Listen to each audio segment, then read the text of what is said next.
Hey, everybody, welcome back to another episode of the Preacher Boys podcast. I'm so excited to have James here on the show with me. James, can you just really introduce yourself and let my listeners know just how you got introduced to the IFB movement? All right, so we're going to be here for a couple minutes or a couple hours. Hopefully not too far into the latter, but I'm James Clidence. I'm the pastor of Freedom Baptist Church in Dundalk, Maryland. That's the outskirts of Baltimore. We're not an independent fundamental Baptist church. We are a Baptist church, but and we are independent, but I don't call us independent fundamental Baptist church on purpose. I really got introduced to the more cultic section of the independent fundamental Baptist when I was at Hyles-Anderson. It's your choice. Will you choose to be the one?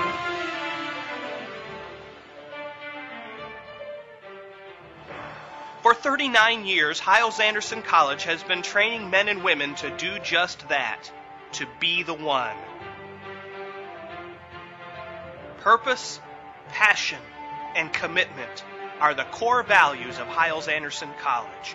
It's kind of funny how I ended up there. My youth pastor was completely against Hyles-Anderson, so I ended up going there out of rebellion against my youth pastor, and and that's how I ended up there. I ended up graduate. Go ahead. How did that work? Usually it's rebellion to not go to Hyles-Anderson. So how did you end up there as an act of rebellion? They my church was completely anti Hyles-Anderson. They were on the Bob Jones side. They were on the Ambassador Baptist Bible College side. They were all in that wheelhouse. So and they thought the music at Hyles-Anderson was really, really liberal. So okay. so they, in some cases, they were even farther to the extreme. But so I went to a youth conference a couple of times there, and I liked the place. I liked it. I liked the energy. You know, people seemed excited. People seemed hyped. So I was like, oh man, this is a place I want to go. So I'm kind of a hyper guy, you know me, and kind of an upbeat guy. So I kind of want to go a place where there's some hyper action going on. So that's how I ended up rebelling against my youth pastor and ending up at Hyles-Anderson in spite of his many, many protests against it. So, yeah. Interesting. Well, what was that like? Because I mean, obviously it was a little bit different environment, but what was it like kind of arriving there and like getting into the Hyles-Anderson culture, as it were? Like, what was the college experience like there? You know, I adapted pretty well. I had a good roommates, and some of my roommates are even still my friends today. I never really had a bad roommate my entire time when I was there, so that really affected a whole lot. I did have to hide a lot of who I was, and for example, I've never really been King James only. Right. So of course, Hyles-Anderson, if you even breathe the NIV in your sleep, you're going to get expelled. So, I thought I adapted pretty well. I ended up becoming a bus captain there after a year, and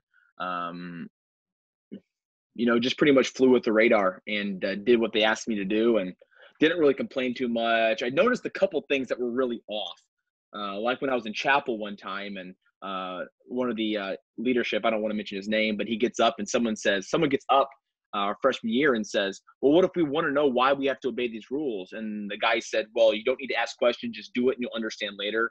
Of course, that's the textbook cult answer. So those things popped up in my mind, but I didn't really see an issue to cause many problems. I did complain a couple times about my education, and I have since then, to where I didn't learn a whole lot from college. Yeah. The hermeneutics lacked greatly. In fact, I remember a time, I tell people this story. I was sitting in a class, and if I said the teacher's name, everyone would know who it is. I'm not going to say it because I don't want to embarrass the guy, because he's still a friend of mine. But we were sitting in class, and we had to write a paper on the doctrine of the Holy Spirit. And I'm like, I'm going to go complete out on this paper. And I went all out. References and titles and subpoints and all that kind of thing. And I spent hours on this paper, turned it in, got an A+. So I noticed my neighbor, my person sitting next to me, a really good friend of mine even today, gets the paper back. He forgot to do the report until the day of. So he prints out a paper, says, I don't believe in this doctrine, turns it in with a cover sheet. He gets an A+ on it as well. And I was like, what? Obviously the professor didn't read anything. He just wrote 100% if you did the paper. So the education was really, really lacking. But they did teach you how to work. So I can't Right. complain about that. They taught the importance of laboring for the ministry and doing things for God. And all my education came after the fact with my own personal study. Right. So Right. Cool. So, yeah, your story, I mean, obviously, and I know a lot of people who are familiar with you would know, like, I brought you on to talk about agape, which has been a of course, big, I mean, been a big topic of discussion the last couple months. W- you have a unique experience in the sense of most people who were on the staff side, like you were, started as students and then ended up just staying because where do you go? Like, what do you do after, correct. spending your teenage years, like learning this environment?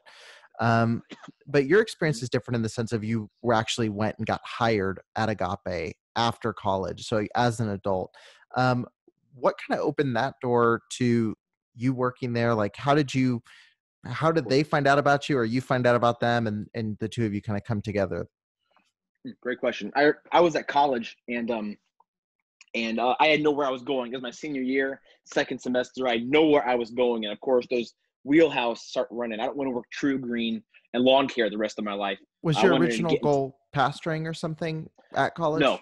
Okay. not at all. Okay. My original goal was I wanted to be a youth worker, a youth Got it. minister, Okay. and so I got my degree was in youth ministry, youth counseling, youth ministry. So I'm thinking, where can I go that's going to help teenagers out? Well, we got this guy, Rich Kazak, who was the president at the time of the school of Agape Boarding School. He came to the college and he gets up in front of the whole student body and says, "Hey, we're looking for staff members to help troubled teenage boys get their life on track." And of course, I'm thinking, wow, dream job. All right, this would be great. Yeah. And that's what went through my mind. I'm like, man, so what I want to do, help teens get their life on track. And man, I'm like, oh, then this is great. So man, chapel was over. They had a meeting room and I got up and I booked out the door. I'm like, man, I got to Right. meet this guy. Man, I got to get in on this thing. So I meet him. We have a discussion about agape, and he asked what my heart is. I told him what my major was and what my desire was, and we agreed that it might be a good thing for me to come down and check out the school for a week. So for Mm. spring break, my senior year, instead of going home to my family, I went down to Agape for a weekend. And what I saw really like, wow, this is awesome. Man, Mm. of course, you didn't know behind the scenes stuff yet. You don't see how things work. Of course they paint a good picture. They're trying to get new staff members and they need new staff members. So man, you're meeting these boys and they're of course all talking positive about the school to me, and come to find out they have to. They can't Yeah. talk negative about the school to people. I didn't know that at the time. You there wasn't really any big incidents when I was there. When I was there for the week working as a prospective staff member, there were no fights, no brawls, no one getting body slammed, no one going to the intake room, none of that kind of stuff when I was there. So there was really no red flags except for, oh man, this is great. I'm Mm. here. I'd love to come down. I had a good relationship. I started fostering a good relationship with Kathy Clemenson and Jim Clemenson. I started fostering a good relationship with him, talked with him, met with them, and Kathy really, really liked me, really liked me. And I can talk about more in that in later and how that relationship ended up changing for the worse. And I decided this is what I want to do. Mm. And I met with Rich Kazak at the end of my week. And he said, "So what do you think?" I said, "This is amazing. I would love this." He said, "Really?" And that shocked him because I guess not most people don't give him that response. And I Mm. couldn't have found out most people don't give him that response after I saw more prospective staff members coming and going while I was working there. And I said, I'd love to. So if you guys would have me, I'd love to come down here and work. And that's how I ended up getting hired. A couple months later, May 4th, 2012, I was there for my first day. Hmm. Wow. So And did anything change that first day, or what was that honeymoon period where you were like, oh, this is exactly what I thought. This is kind of the picturesque brochure version of this place. it was probably about 3 months. Okay. You're learning, you're getting the little training that they did do. And I went there and I was engaged to my wife. We weren't married yet. Hmm. So I was living in the single staff dorms with a staff member named Justin Rarick and Nathan Comstock, who was a blue shirt there, who was an intern at the time for a Hmm. summer just to get some college credit. And go ahead. Yeah, just before you move on, What you said, what little training, like what training was there? Like what for staff members, like what training did you get before being able to like really dive in and start working? Very little, very little. It was more on the side of daily schedules. You always got to be watching. They always say the phrase, "Watch the boys, watch the boys, watch the boys," and Hmm. So it's more making learning the sure. program than learning like techniques for, de-escalating things or like CPR type stuff or Correct, basic. Okay. correct.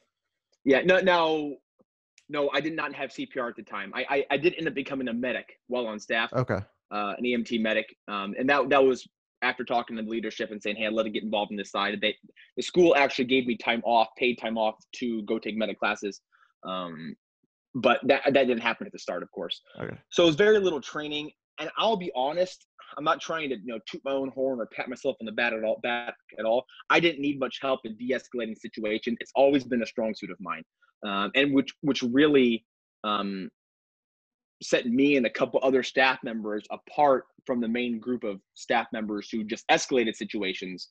I was one of the few that they used to de-escalate angry students because it's never really been hard on me. But as a normal training, they didn't really do that.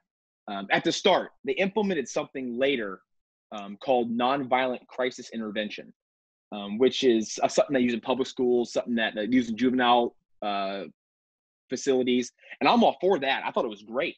Mm-hmm. Instead of the old JMCT restraint or however you say it, instead of body slamming someone or restraining, it was more of just painlessly immobilizing the student with their arm so they couldn't swing. And it was one staff member on the arm, one staff member on another arm, and it was just so they couldn't fight.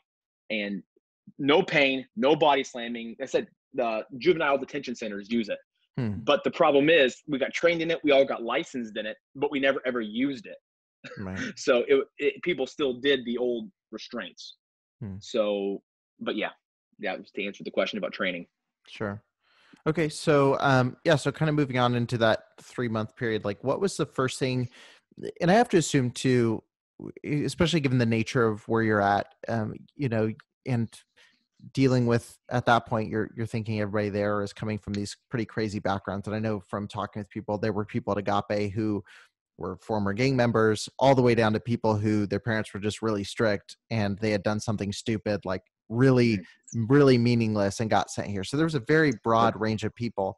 So I have to assume when you do start seeing a couple things like a violent outburst or something like that, I would assume, because this is how I would be, I got to assume you would justify it as like, oh, well, look at the type of people we're working with. You're going to have these kind of situations come up.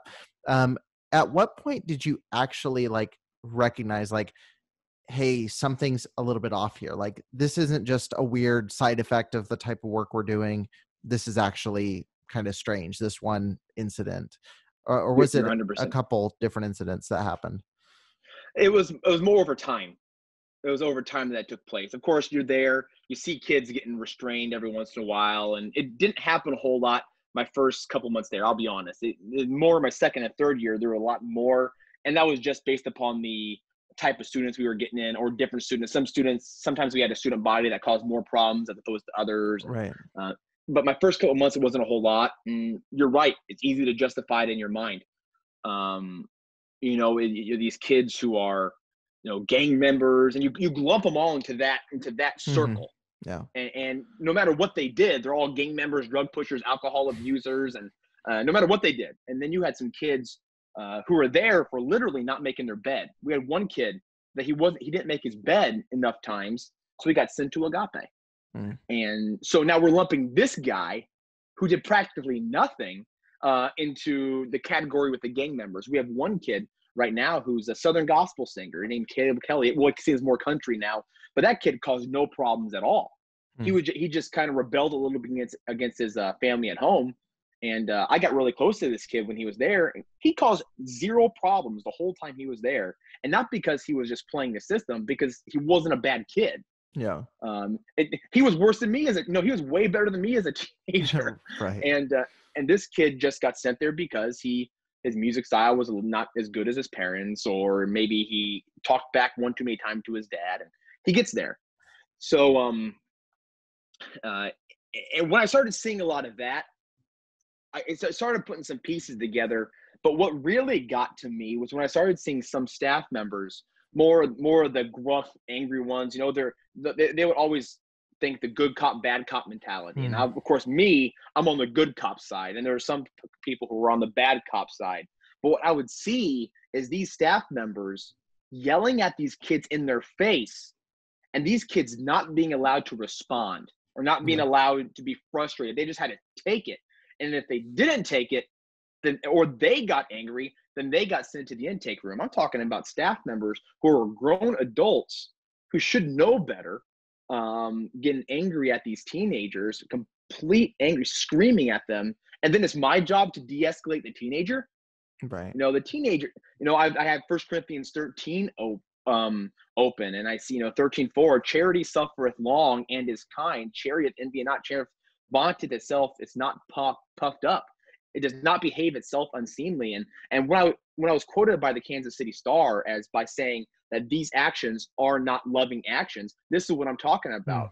They had staff who was puffed up, could never admit this. They could never admit they were wrong, and they had no patience. Yeah. Agape prides itself on agape love, but there was no agape love because they're in violation of 1 Corinthians 13. Sure. So, yeah. You're right. Go ahead. I was gonna say, what would you say the breakdown is of like the good cop and bad? I mean, I think that's interesting. Like, did you feel like it was kind of split down the middle staff wise? Like there was half were really earnestly trying to, be helpful and actually make a difference versus, I say this about every situation where you're in a authoritative position like this, whether it's pastoring, whether it's a police officer, military, anything where you have a high amount of authority. You either have one of two people. You have the people that are genuinely like, they just feel like they're born to help and they want to protect and serve kind of thing. And then you also have a lot of people who love the chance to stomp on somebody. There's really, you're right. There's always a risk of that person coming in. So at Agape, would you say that like there was 2 or 3 that were like just really aggressive and bad and the rest were pretty good? Or would you say it was kind of split? Like what was kind of the breakdown there? You had some staff that were really good. If I could show you my messages and the students give me names of the good staff members. And but there were some that weren't. But then there were some that didn't care either way. Yeah. They didn't fit in any category. I wish the Kansas City Star included this quote. I tell this to everybody I give interviews to or talk to about Agape. Agape really greatly misquoted me in their response.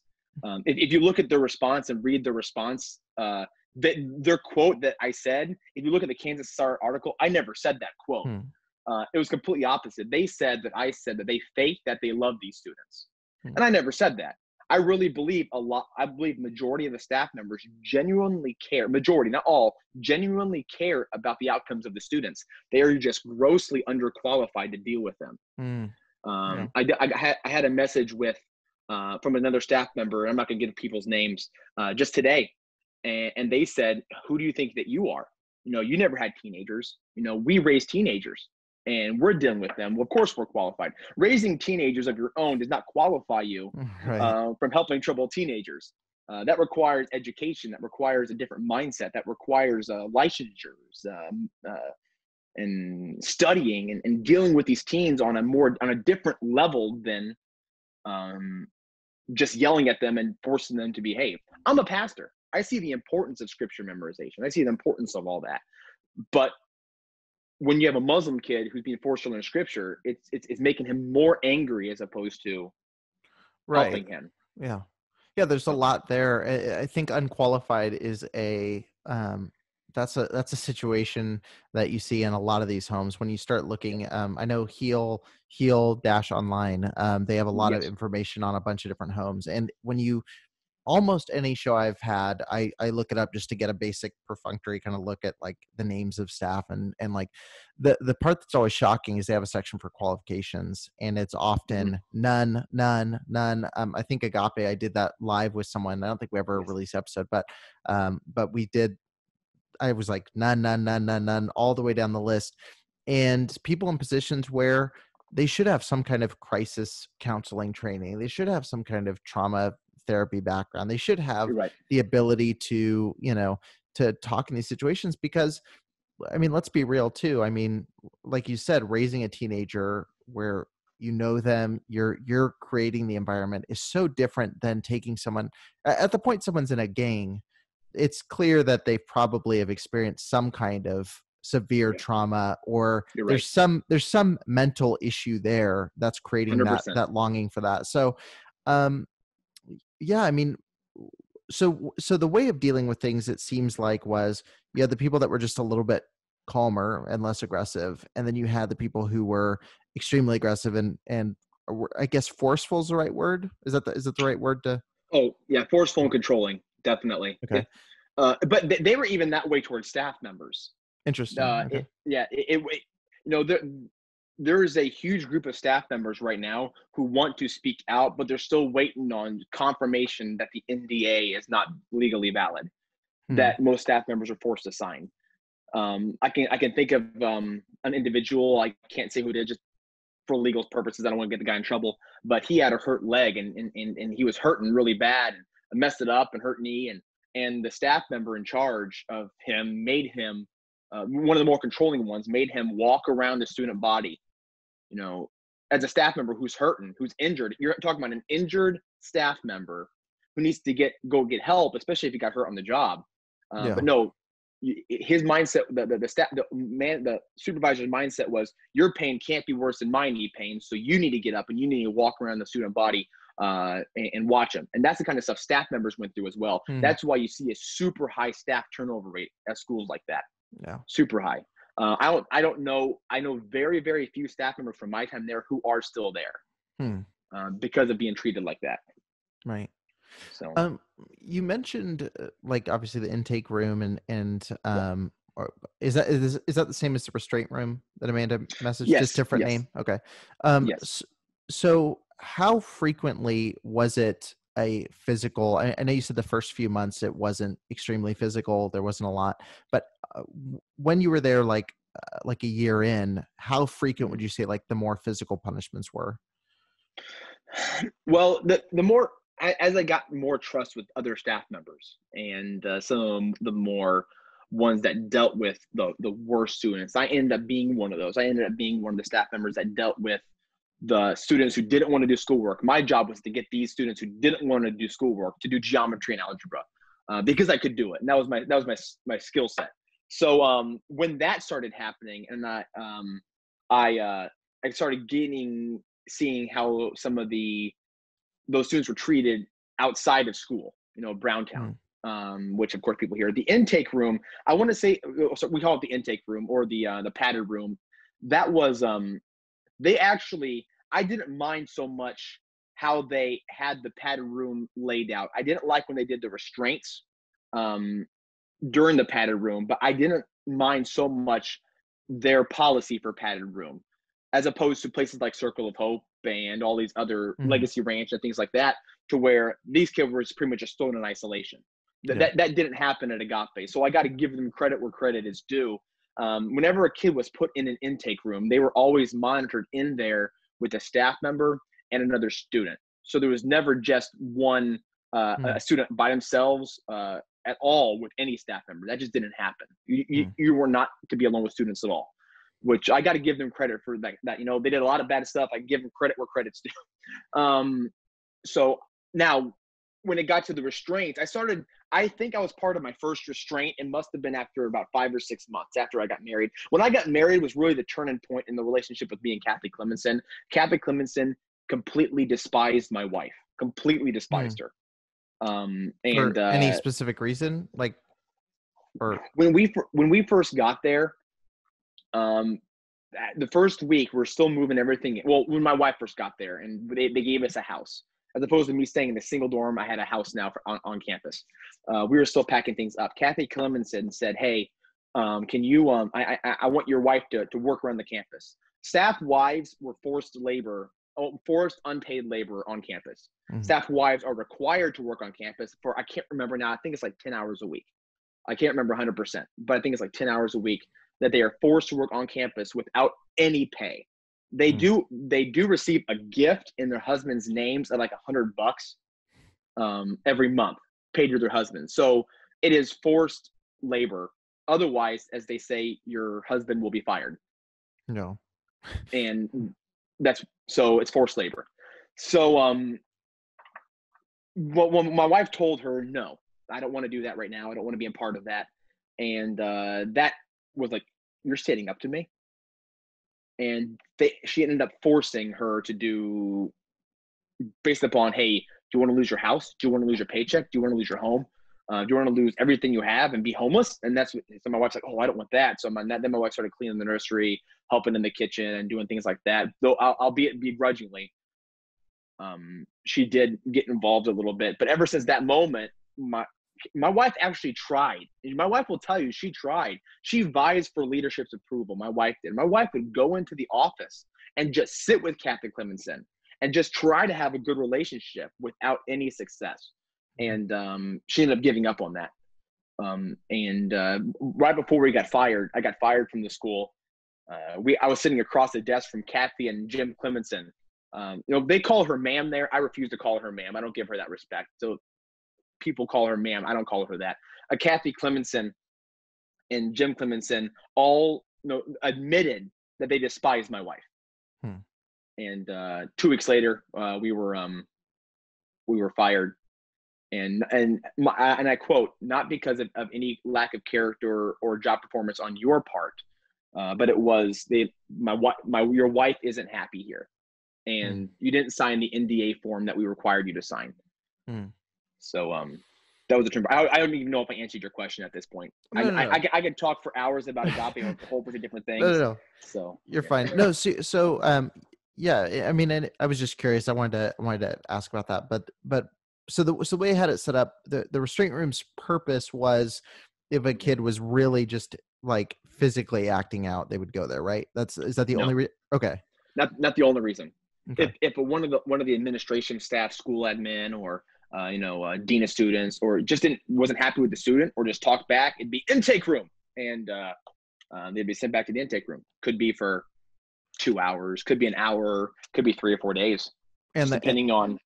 And the goal there was for them to what was comply. the goal? Okay. So just basically to say, okay, I'm going to do what I was told to do, basically. Correct. And it wasn't even to cool down. Some of the students that had to go back there weren't even angry. They just go to the intake room. Okay.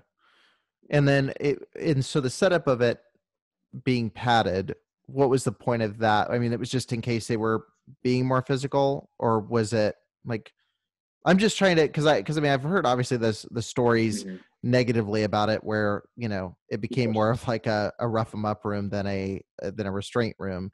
But the way it was supposed to be utilized was essentially to have them go there to basically comply. But it often with the staff got more aggressive than that, more physically aggressive. Yes. Depending on the staff members, of course. There were some staff who were, I said, we were great with the students, and had no problem with the students. But yes, of course, you had some students who would be in the intake room and they would fight. I was sitting in the intake room one time and with a kid and with the other student that was next to me. And this kid, he just snapped and started beating the living daylights out of the other student in there. So I didn't try to restrain him myself. I think the student might have been stronger than me anyways, but I just separated the fight, and I'm lucky I didn't get attacked in that case. I just called for more staff. Staff came in and restrained him. I'm not talking about things, that I understand that does happen. And there were some times where a student had to be restrained because he started trying to beat somebody up, and for little reasons, or a student got mad. I remember one student got mad that he failed the test. So he gets up and starts running around the school, and he punches the soap dispensers off the wall, and started punching holes in walls, and they had to take him in here. He was fighting back, and they had to put him on the ground for a restraint.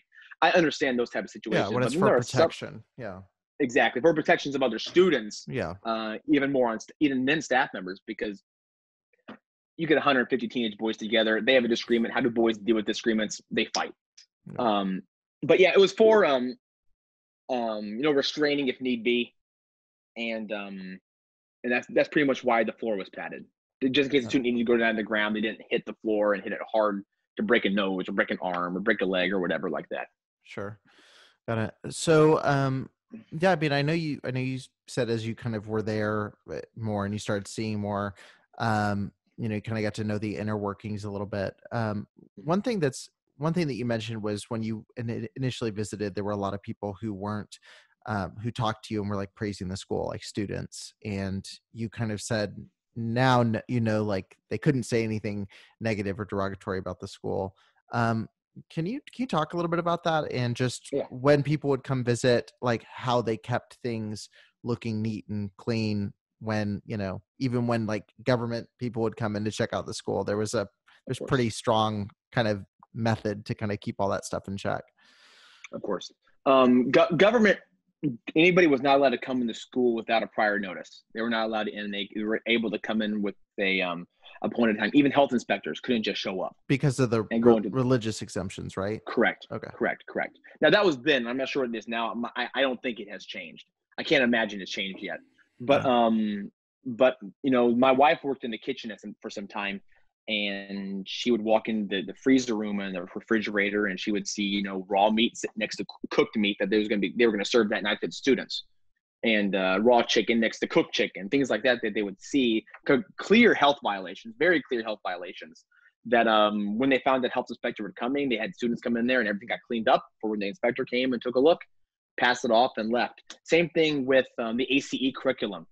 The ACE inspectors would come in and we'd make sure we have all our books and all our stuff ready to go for the inspection. And then after the inspection was done, every year we'd go back to the way we do things. When parents came in, there was a couple of big parent visits every single year. I can't remember exactly how many, but the whole week before that, man, it was spring clean time, the whole facility, Hmm. and that's what was done. So they would always straighten things up before big parent visits, and they would make sure things looked good, make sure things looked nice, make sure things looked clean. We were not allowed. The staff was not allowed to yell at students in front of parents. Hmm. Okay. And if students misbehaved while there were parents there, it was automatic intake room, automatic, so there's really a big appearance. If you notice in Agape's response, I'm not sure if you've read it or not yet. I'm sure you have. They said, of course, no current student or staff thinks negatively about the school. Well, of course, Right. of course, no current staff member. But I take that there could be a current staff member, you just don't know it. And number two, of course, no student's going to say anything about it. They don't want retribution. Right. They don't want anybody Yeah. to, because all their letters were read beforehand, and they were sent back if they were negative. All their letters were read to them before they were read before they gave to the student. Sometimes the students didn't even get their own mail because something in it wasn't approved or something Right. like that. So, Right. And mhm, just from the staff side, because I do want to try to understand the position of someone like you at the time who's there and seeing this. And, I mean, obviously now looking back, you're thinking like, oh, we kind of just swept everything out that looked bad to keep up appearances. mhm, But one thing I always wrestle with, I think it's very rare that someone intentionally, I want to be careful how I say this. It's very rare that someone thinks they're doing the wrong thing. It's very rare that correct. someone thinks that, like it's very rare someone does something and says, "Oh, I'm going to cover up that I, you know, can be abusive toward kids, or I'm trying to cover up that, we handle things incorrectly." So, in your mind as a staff member, obviously, like your goal was to try to help, you know, when it came time for those big spring cleaning moments, how did you rectify that? Like when you're sitting there going like, oh, we're trying to like do things differently than we normally do, like how did you handle that in your own mind and process kind of that dichotomy of how you acted when someone was Of there course. versus when they weren't?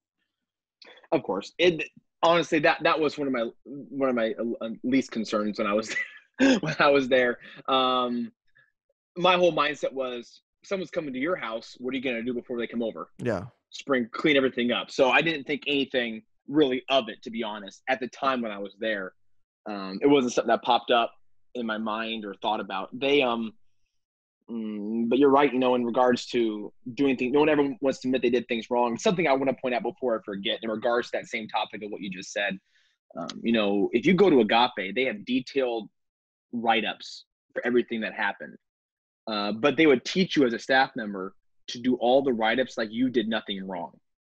Hmm. And so if you look at, so they say, we have records of all the restraints and all the write-ups and everything, but you won't have the fact that the staff member escalated the situation, or you won't have anything the staff member did wrong in that. That way the staff member doesn't get legally charged. So the write-ups are enhancedly biased against the student towards, and they would teach you to do your write-ups like that. I want to make sure I touch that. Yeah, I in mean, regards to, that's a pretty big deal. Yeah. When you're keeping records one-sided. Yeah, that's super interesting. And I mean, the justification there was just like, if something wrong happens, we get shut down, or, we're not able to help, or, that kind of thing. Mhm. Interesting. So did you have a sense near the end that you were getting near the end of your time there? Like, was your goal to be there long term? Or did you kind of in that, I mean, cause we had a very short, we had a very short like ministry stint, and it was very sudden, and we're like, oh, we thought things were fine, and they obviously weren't. And then 2 weeks later we're scrambling. For you, was it kind of a slow process where you realized like they're either going to fire me or I'm going to leave, or what was kind of the vibe there for the last year or so? Yeah, no doubt. No doubt at all. The tension between me and the administration, and I can't even say the lower administration, it's more the Right. higher administration, kind of got very, very strained. A lot of it was due to my wife's relationship with Kathy, and that didn't help a whole lot. But I knew my time was coming there to an end. In fact, I was already putting my resume out at churches to leave. I wanted to have a place I was going. In fact, I got a call from my current church that I'm at now while I was on staff there, saying, hey, would you want to check it out? And that was pretty much a couple weeks before I got fired. And I had another church in Arkansas I was looking at that I was in discussions with at the same time. So I knew my time there was coming to a close. And a lot of it was because of the NDA that I refused to sign, to where they brought it, they put it on our desks. My brother left a couple months before I did. Might have been 6 or 7 months. My brother was on staff as well, my twin. And he signed it, and his wife signed it. And my wife and I refused to sign it. Out of principle, I don't sign NDA. I don't sign NDAs out of principle. Then a couple months later, it was on my table. Hey, you have to sign this or you could lose your job. A couple months later, it was on my table again. You have to sign this or you'll lose your job. And so I knew that was kind of leading towards, okay, I'm not going to sign this NDA, so they're going to fire me. And now the day it happened, I didn't expect it. I take that back. When I heard over the radio, Clidence report to Graves' office, I knew it was it. I knew I was done. I thought they're going to say, hey, this is your last week, but they said this is your last day. You're going to be done after today. And they asked me to resign, which I refused. I wasn't going to resign. To their credit, they did pay me for a month of not working to help me move. Because I told them, listen, you're going to fire me. You don't pay us enough. Staff there gets paid below the poverty level. I want to make sure I point that out to people. Regular staff there gets paid below the poverty level.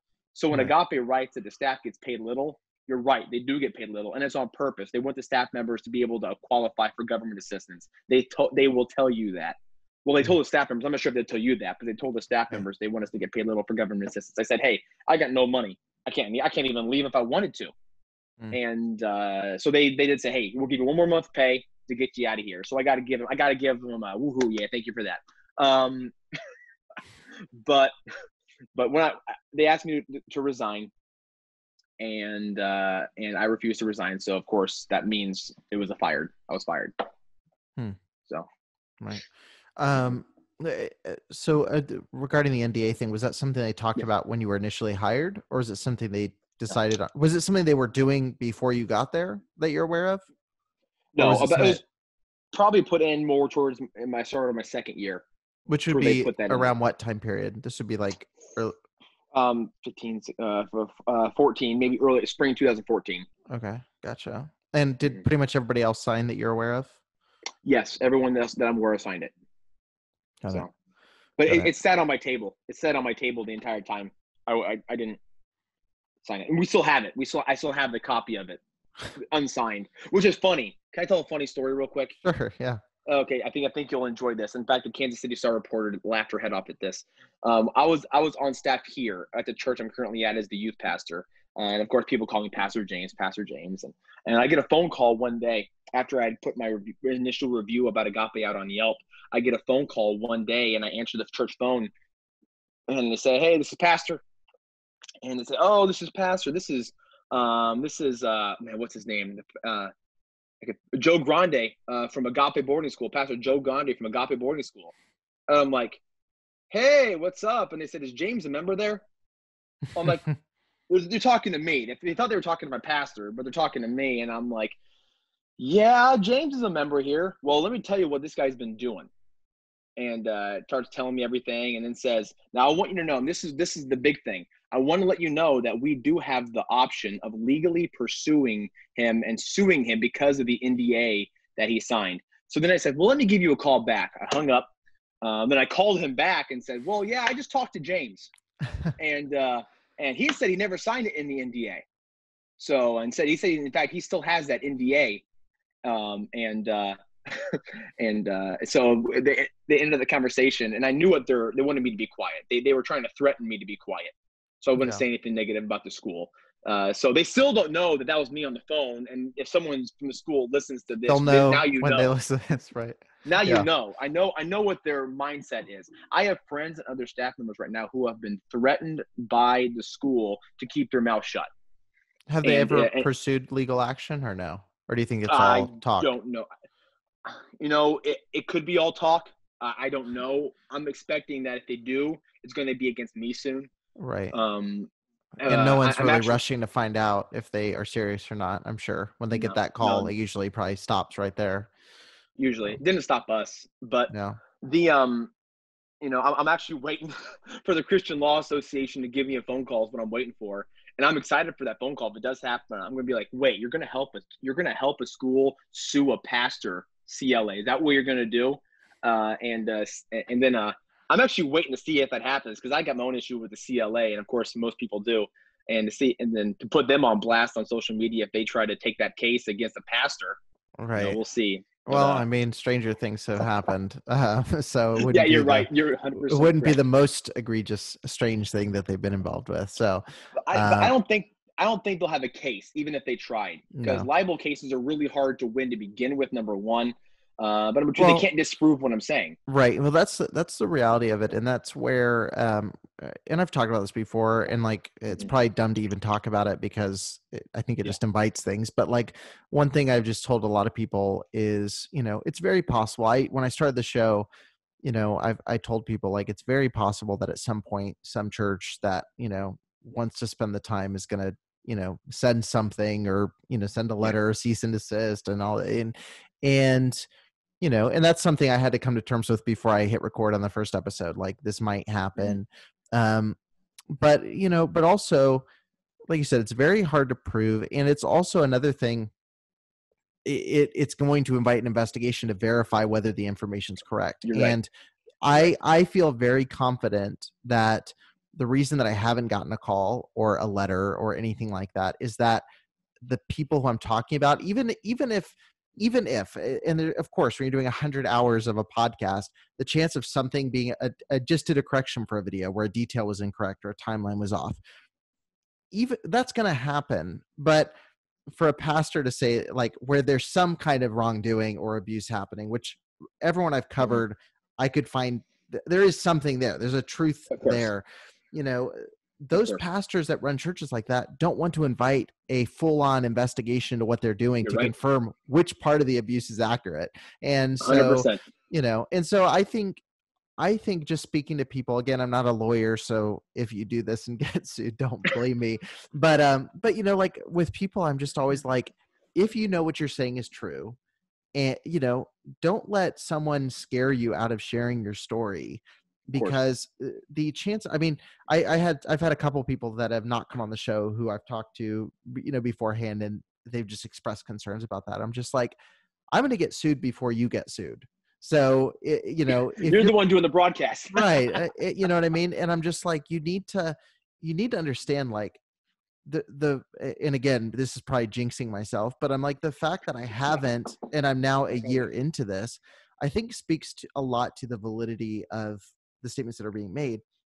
Yeah. And also just beyond that, like, again, I'm also, just from another layer of this, I'm also basically reporting what people are sharing with me. So there's a lot of layers to this where, like, the amount of drama that would have to go through to try to do some basic lawsuit would be pretty insane. I'm not saying that there's someone who won't do it. And I actually asked a lawyer who I was talking to, and I said, so do you think I'll be sued over this? And he was like, oh, absolutely. He's like, it's just, he's like, I don't know when. He's like, but at some point somebody's going to try doing something. And I was like, Why? thank You're you so never much. controversial at all. None of your podcasts are ever Right. controversial. But Everyone again, loves you on social media. oh yeah. But I mean, but again, it's like, it's one of those things where, like, you have to take what you do know, and you have to report the best you can with what you know. And 100%. I think the other side of that too, and I think you've been good about this just in this conversation, what I've seen you do is, when you are wrong about a detail, or when you could exaggerate and you hold back in that moment, that's where I think there's an incredible amount of credibility just to people listening. And I think you're in the same boat as me. Like, I understand that's a possibility, but the message is important, so I'm going to keep sharing it. But I also think too, like, I think the credibility that comes with saying, like, oh, hey, I said, I just did this recently. I said that at this time period, the college knew this, but they didn't, and so I corrected myself. And I think if you can show that intent to be truthful, I think that's going to get you a long way. But that's a big rabbit trail. Again, I'm not a lawyer, so don't start saying stuff and then, call me and be like, hey, Eric told me this. You said this is what Eric told me. But I think it's important. I think all of that stuff really matters. And I think, like, even you saying, hey, to Agape's credit about this or about that, I think when you do say this is where it went too far, it gives a lot of credibility there. What a rabbit trail. But yes. So what led to you kind of turning? So you got this pastoral job, you left, you're probably in the moment going like, thank goodness, that was getting super weird, and I'm glad that we're out. But at what point, you're taking over a church, obviously that's a pretty time consuming task when you first get there, and never stops being a time consuming task. So what kind of flipped you back around to say, like, I need to talk about this. Like, this is something that I need to be open about, my time at Agape. That was, we never stopped that. The whole time, this whole past couple of years, we've tried. I've talked to 3 reporters. I could not tell you the name of the newspapers for the life of me anymore. And I wish I could remember their names, but I can't. Who wanted to start an investigation into Agape from the Missouri area, one from St. Louis, one from Kansas City, and one from somewhere else. I'm not sure if it's Kansas City Star or some other paper. I couldn't tell you that. And we gave them stories, and it led nowhere. Okay, so we've been trying, and I multiple times I told the students on some different Agape students page, hey man, we got someone who wants to look into it. Let's go for it. And eventually around 2017, 2018, at the most recent time that happened, students would be like, this isn't going to happen. We're not getting any traction. Nothing's going to be done. And student interest and student thought, even with this whole Kansas City Star article, I was like, hey guys, we got this going on. This is going to happen. And I just talked to a reporter, and they were like, oh, okay. Well, we'll believe it when we see it, is what the whole mindset was. So we never really stopped. In fact, just this morning, I was on my iPhone, and I had notes that was gonna, if I needed them, I was gonna write. And so I just took my search bar, wrote notes from Agape in my search bar, and I found something I had written. A huge thing of notes, the good and the bad thing of notes that I wrote in 2015, in May of 2015, just a couple months after I left, that I was really pushing out there. This were the goods, this was the bad of Agape. These were the things they did right, and these are the things they did wrong. And so we never stopped, So to answer your question, we're just happy it's starting to get traction now. Yeah. And we're just happy that the fight is going on. Like I told some other students just a couple of days ago, some former students of mine, I said, hey, the fight is still going on. There's stuff happening, but we're in a fight now. Yeah. Before we weren't even in the ring, and now we're in the ring. Yeah. So what do you think kind of pushed over the edge to where people started talking about it? Was it, because I know Amanda got a ton of traction really Yes, early she did. on. Was that kind of what flipped the switch as far as like press interest, do you feel like? Or do you think it's just Mhm. they had talked to you so many times that they decided to start doing a story? Like what was kind of the... I think, and I think Agape was right in one sense in their most recent article. The reporters who covered the school in Florida, the one Hannah went to, I can't remember the name of for Oh, the life of me. Lighthouse Lighthouse. Baptist. Yeah. Got Pulitzer Prize for doing this article against this trouble against this school, and it got shut down and all that. So I think that, and I want to be careful with what I say. I think some news reporters are trying to chase that Pulitzer Prize and trying to chase that next big story. Seeing what happened in Florida, that's when the conversation about Circle of Hope and the conversation about Agape started happening. So I can't say that there's not a tie-in there. I know Paris Hilton with Breaking Code Silence has been a real big push on it as well. Getting that celebrity face on the movement is huge. I've talked to her people, and I've given an hour-long interview with her people, and I don't even know, I wasn't able to be at Agape last week, and I wish I could have been. Yeah. But I had a funeral I had to perform. So I think that's what really pushed the fight to the next level. But hey, I don't know what their news people's perspective was. All I know is they wrote the article. It got before the Missouri House. They just released that the Missouri Attorney General is looking into Circle of Hope. They just announced that yesterday, which is a huge win. And the governor of Missouri wants something to be done about this. So what you see now, because of this article, no matter their motives behind writing the article, is you see actual traction being done. And you see really what's been encouraging is a bipartisan effort to get something done in the state of Missouri. So we know something's going to be done. And now it's just a question of how far are they going to go in their restrictions and in their legislation. Right. And this is important too. And I'm actually glad that you just made that statement about, like, regardless of the intention of the reporters, because this is a conversation I've had. I'm an outsider to the troubled teen community. Amanda back in February or March kind of told me, because I only knew about Agape and I knew the PR version of Agape. And she was kind of like, well, there's like thousands of schools like this. And I was like, I had no idea. But that said, one thing that I've just noticed, and this is I would say within the survivor community of the troubled teen industry, within survivors of the IFB, like, who've experienced abuse, is a lot of times there can be these like pockets of, well, I don't want to associate with this big push because it's coming from so-and-so who I think their intentions are this. And, I saw this with the Perselton thing a lot within the troubled teen community. And again, and this is not me saying, because I'll probably take some heat over this, I'm not saying that you're not entitled to your feeling about it. And again, I wouldn't even put myself in the same category. I understand I'm an outsider and I don't have any of the trauma associated with that world whatsoever. So I know that it's easier for me to talk about it, but I'm not a Paris Hilton super fan. I mean, I've become one in the last 3 months. It's super funny, but I didn't care what Paris Hilton did. She was another celebrity that I just didn't follow. I mean, there's celebrities that I would be super psyched if, they jumped on board with certain things. But the Paris Hilton thing, I got very excited because she used her platform to speak out about it.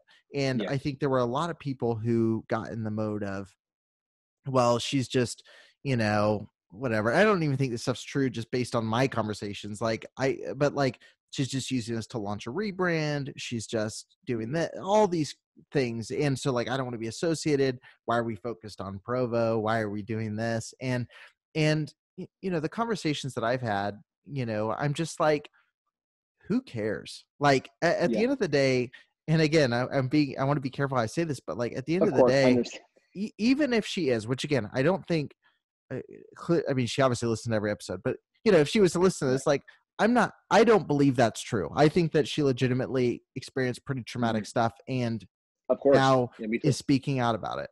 And I personally, I think that's where it's at. But even if I applied the most cynical frame to all of it and said like, oh, she's exaggerating, she wants attention, blah, blah, blah, all the stuff that people are throwing out even beyond that community and into just the mainstream media, at the end of the day, the platform is still there and still giving a boost to the story.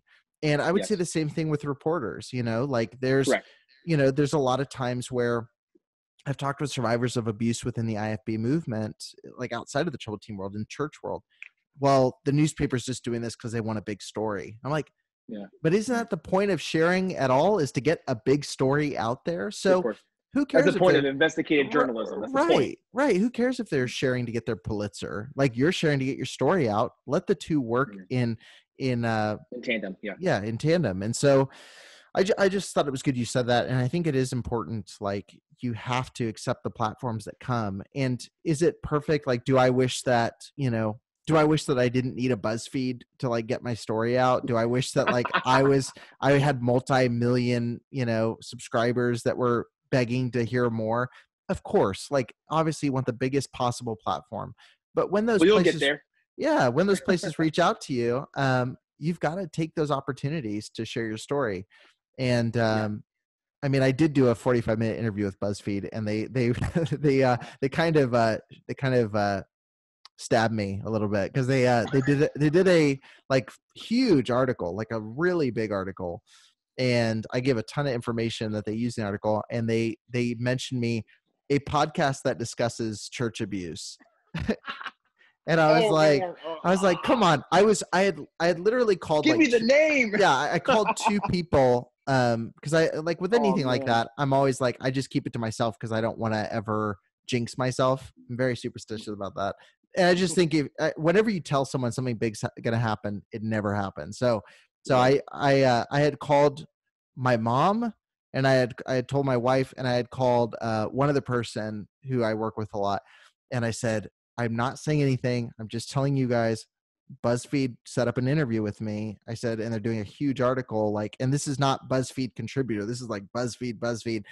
And then like the article came out. I'm like, I did the first thing. I just scrolled through. It's like opening a birthday card and looking for money. And I like scrolled through. I'm like, I did the Kansas City article. I did the same thing. I was like, I don't see it. So I got to just read the whole thing. Maybe they just like interlaced it throughout. And then I read it, and I got to the line, a podcast, and the podcast was like a little link that went out to like my like URL, and I was like, oh, it's like that's not what I expected. But I thought the same thing with the Kansas City article. The quotes they put in there weren't the big ones that I personally wanted to be in there. And I was like, and then they went to it, and I'll be honest, I was so happy how Kansas Star did it. I was so happy because they put it right on the front page.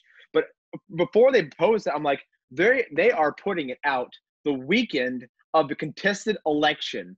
What in the world? And I'm thinking we're going to be a blip on the back page. But then I saw they put it on the front page. I was really happy about that. And I was really happy how they did the article on there. But yeah, no, they did an amazing job with it. Yeah, amazing. It was really good.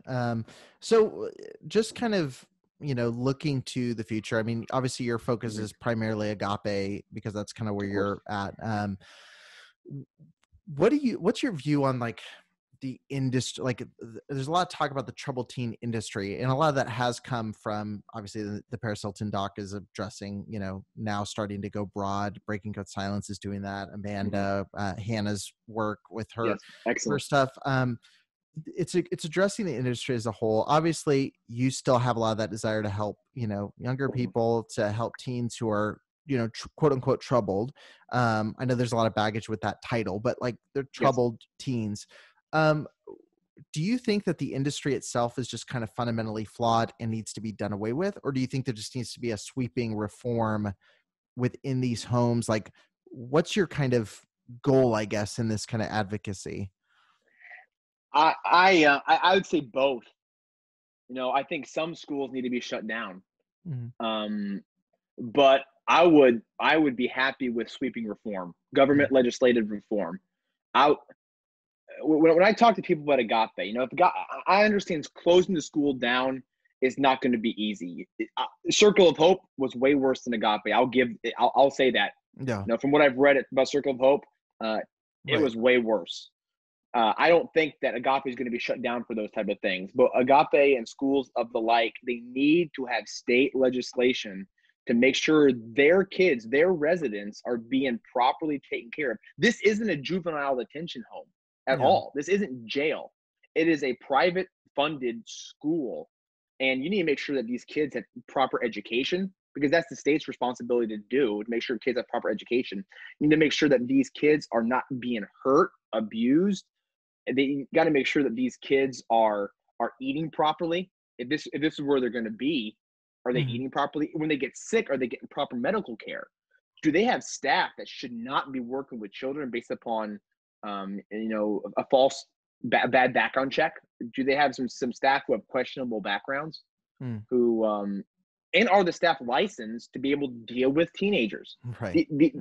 These staff, they don't really have college educations to deal with youth. Yeah.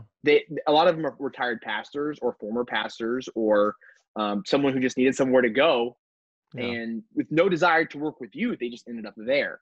Yeah. And while they may love the boys, do they know how to take care of troubled teenage boys? It doesn't matter if you're well-intentioned. Yeah. Correct. Intentions don't matter. Handle it. Yeah. Intentions don't matter at all. Right. That's a conversation I've had with Hannah all the time. While people may have good intentions don't matter if the job is done poorly. Right. Yeah. 100%. And I guess just one last thing I want to ask, since you are currently a pastor, and one of the big pushbacks with too much government oversight is, will it affect our liberty to do, A, B, or C within these homes, to, do Bible memorization, to teach Bible classes,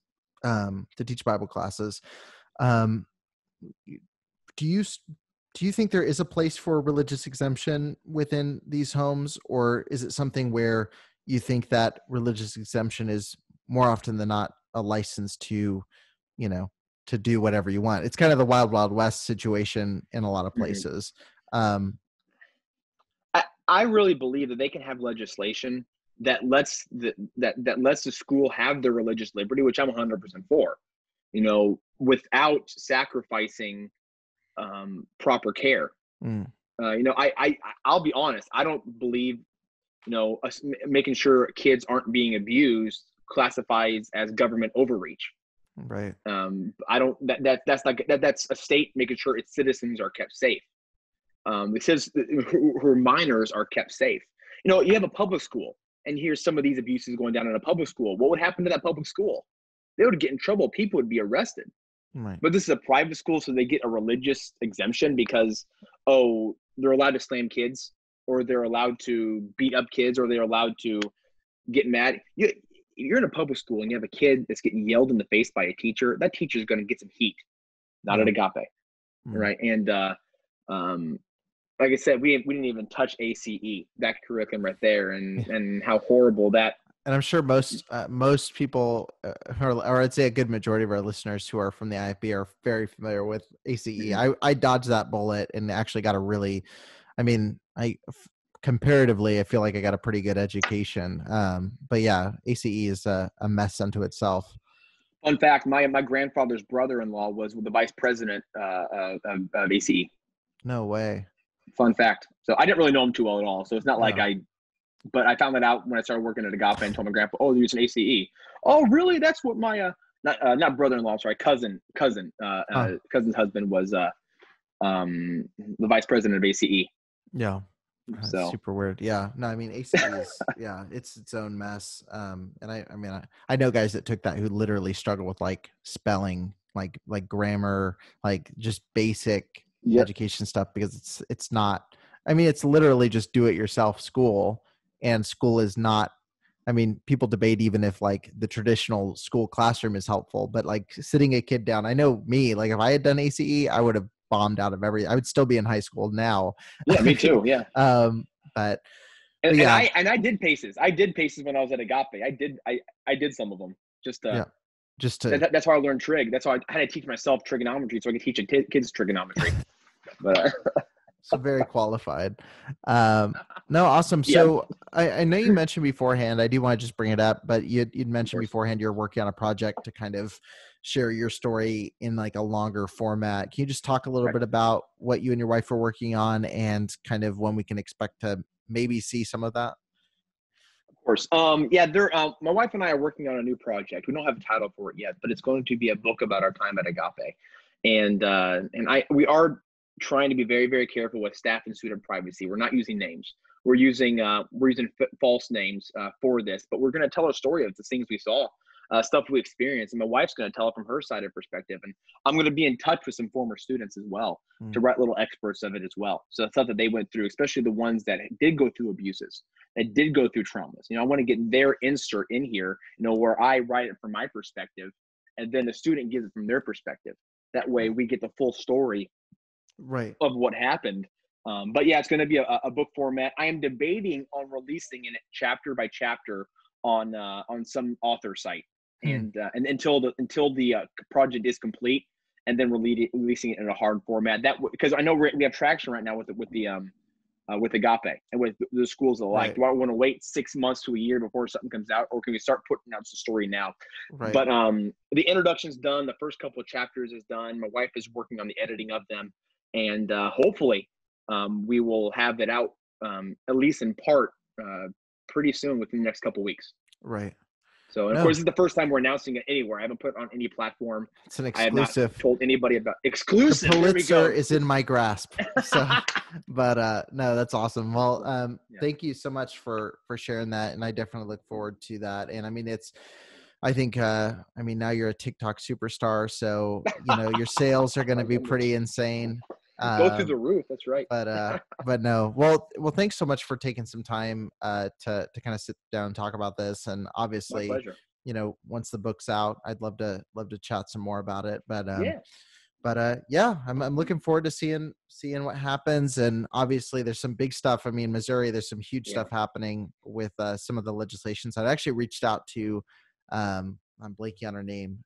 She did a pre-recorded speech for the event. But I'm trying to get her on to talk more of the legal side of everything. But it's a lot happening, a lot moving, and look forward to keeping up and seeing what you guys are doing. Yeah, praise the Lord. Thank you for listening to the Preacher Boys podcast. If you appreciated the content on the show, please leave a review on iTunes, and don't forget to connect with us on Facebook, Instagram, or Twitter with the handle @PreacherBoysDoc. Additional information can always be found on PreacherBoysDoc.com.